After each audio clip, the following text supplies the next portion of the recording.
मैंने कहा था ना कमरे में रहना, और यहाँ आकर देखा तो तुम किचन में खड़ी हो। क्यों हो इतनी जिद्दी? मैंने कहा था।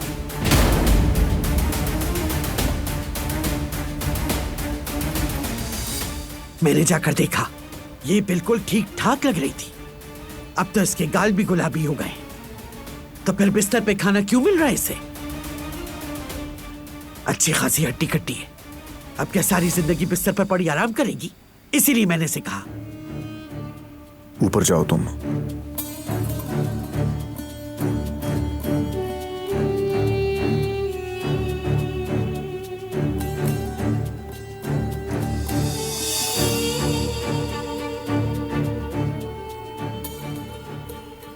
अभी ठीक नहीं हुई वो। जब तक पूरी तरह ठीक नहीं हो जाती अपनी उंगली तक नहीं उठाएगी। घर में कितने नौकर चाकर हैं, वो इस घर की नौकरानी नहीं है। वो मेरी बीवी है दादी जान, और कोई उससे काम नहीं करवाएगा जब तक वो आदमी नहीं मिल जाता जिसने उसे गोली मारी। जब तक उसके महफूज होने का यकीन नहीं हो जाता वो अपने कमरे से बाहर नहीं आएगी।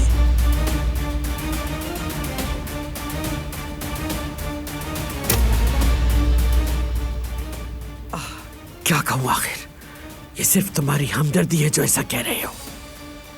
जो कुछ हुआ तुम्हें उस पर बस पछतावा है, और वो नागिन तुम्हारी हमदर्दी का फायदा उठा रही है। बहुत साजिशी औरत है, बहुत साजिशी।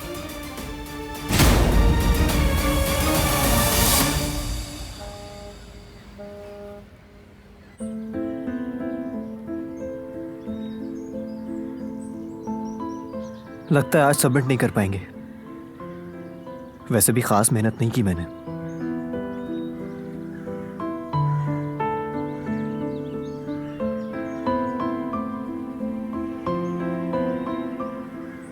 क्या तुम मुझे कुछ बताना चाहती हो? अरे कोई परेशानी है तो बताओ मुझे। वैसे तो हमेशा ही तुम मुझ पे चीखती चिल्लाती रहती हो, मगर आज अगर तुम ऐसा करोगी तो मैं शिकायत नहीं करूंगा तुमसे।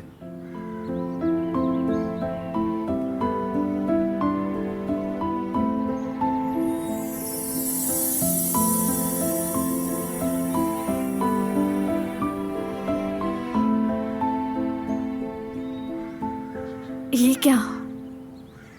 ये तुम्हारे पास कैसे आई?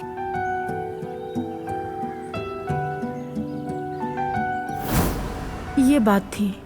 उन्होंने सना पर चोरी का इल्जाम लगाया तो क्या करती? खामोश रहना ही बेहतर लगा उसे। सना कभी कोई ऐसा काम नहीं कर सकती। वो तो गिरे हुए पैसे तक नहीं उठाती, तो चोरी कैसे कर सकती है? तो इसलिए मुझसे बर्दाश्त नहीं हुआ। मेरी बेटी बहुत मुख्तलिफ लड़की है, बहुत खुददार है।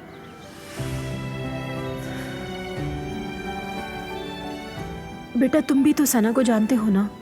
मानती हूँ तुम्हें वो मगरूर सी लगती होगी, लेकिन ये सब उसकी खुददारी की वजह से है। उसने अपने बाप की निशानी को बेचना बेहतर समझा, ना कि चोरी के पैसों से अपनी माँ के लिए दवाई लेकर आना। चोर नहीं है मेरी बेटी। उस आदमी ने उसे कुछ वक्त दिया है कि पैसे लौटा दे, लेकिन कैसे लौटाएगी?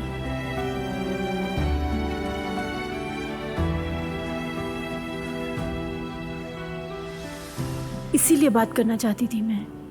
इस शहर में एक तुम ही उसके वाहिद दोस्त हो, और बेटा तुम मुझे एक अच्छे खानदान के लगते हो। तुम सना को अपनी नज़रों के सामने ही रखना। वो बहुत टूटी हुई है, नहीं चाहती कि वो अकेलापन महसूस करे। हे, तुमसे पूछ रही हूँ, ये घड़ी कहाँ से आई तुम्हारे पास?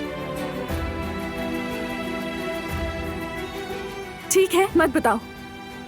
सना रुक जाओ। क्या तुम खुद से कुछ नहीं बताओगी मुझे? नहीं बताऊंगी, क्योंकि तुम बिला वजह उन बातों के लिए मेडल लेना चाहते हो जिनसे तुम्हारा कोई ताल्लुक नहीं। मेरे मामला से दूर रहो, मुझसे कुछ मत पूछना। तुम्हें बताने के लिए मेरे पास कुछ नहीं है।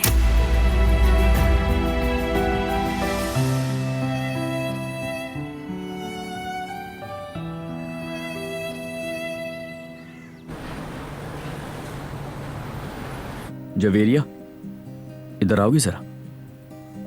मैं जरा जयदत्त से बात कर आती हूँ, तब तक तुम मजे से खाना खाओ, ठीक है? मेरे आने तक अपना खाना खत्म कर देना, ठीक है? चलो शाबाश। जवेरिया। हाँ बोलो। जवेरिया, मुझे लगा ये बच्ची बीमार है, लेकिन ये तो ठीक है। माशाल्लाह खाना पीना भी सही कर रही है। जेफ्टर, दरअसल बात ये नहीं है जो तुम समझ रहे हो। ये बच्ची अचानक बीमार हो जाती है, थक जाती है। मैं इसके साथ सारा दिन रहती हूँ ना। मेरी प्यारी बीवी, मेरी प्यारी जवेरिया, तुम इसकी मदद करना चाहती हो, खुशियां देना चाहती हो, समझ सकता हूं मैं, लेकिन उसकी अपनी फैमिली भी है, उनका भी सोचो। हम तो सोच भी नहीं सकते उसके माँ बाप कितना परेशान होंगे। हमें जल्द से जल्द इसकी फैमिली को ढूंढना चाहिए और इस बच्ची के हक में यही बेहतर है, जानते हो ना। जेफ्तर, तुम्हें ये लगता है कि मैं इस बच्ची से अटैच्ड हो गई हूँ क्योंकि मेरे तो बच्चे ही नहीं और इसीलिए मैं इस बच्ची को उन्हें देना नहीं चाहती। नहीं मेरी जान, ऐसी कोई बात नहीं है, लेकिन मैं तो इस बच्ची की भलाई के लिए कह रहा हूँ। उसकी फैमिली कितनी परेशान हो रही होगी। ठीक है, समझ गई। बस कुछ दिन और सही, फिर जब मैं देखूंगी कि इसकी सेहत अच्छी हो गई है तो फिर मैं इसकी माँ को तलाश करूंगी और इसे दे दूंगी। इतना तो कर सकते हैं ना जेफ्तर?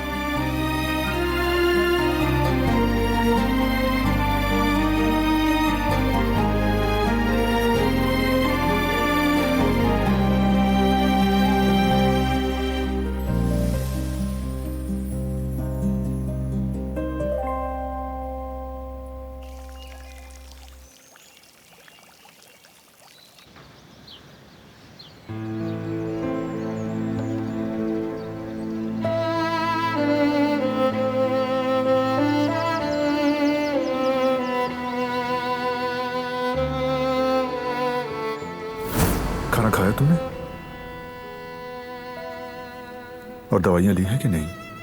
सब कुछ कर लिया है मैंने। क्या हम अभी? क्या तुम्हें कोई दर्द तो नहीं हो रहा ना? समझ नहीं आ रहा? मैंने कहा था ना कमरे में रहना, और यहां आकर देखा तो तुम किचन में खड़ी हो। क्यों हो इतनी जिद्दी? हो सकता है वो यही सोच रहा हो कि मुझे उसकी वजह से गोली लगी। यकीनन वो यही सोच रहा है। इससे काम नहीं चलेगा।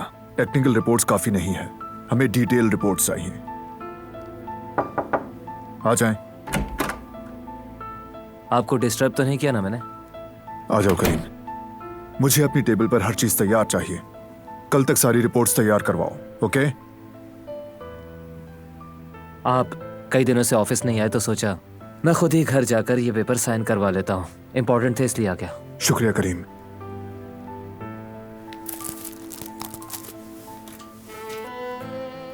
और दिलान अब पहले से बेहतर है ना? मुझे उम्मीद है कि वो पहले से बेहतर होगी और अब कंपनी आकर आराम से काम कर सकते हैं। बरान भाई ठीक है, मैं समझता हूँ आप गिल्टी फील कर रहे होंगे, लेकिन शुक्र है कि अब दिलान बिल्कुल ठीक है। अब आपको भी अपनी जिंदगी में आगे बढ़ना चाहिए। इस तरह अफसोस का क्या फायदा? आप इस गिल्टीपन से बाहर आएंगे तभी सारी चीजें नॉर्मल हो पाएंगी। क्या आप नहीं चाहते सब कुछ पहले की तरह हो जाए? वैसे अब मुझे लगता ही नहीं कि आप गिल्टी फील कर रहे होंगे, या यूं कहूं कि किसी चीज का गिल्ट है ही नहीं। सही कहा, सब ठीक हो चुका है ना? साइन हो गए करीम। वो कहानियां अधूरी जो न हो सके कि पूरी, उन्हें मैं भी क्यों सुनाऊं, उन्हें तुम भी क्यों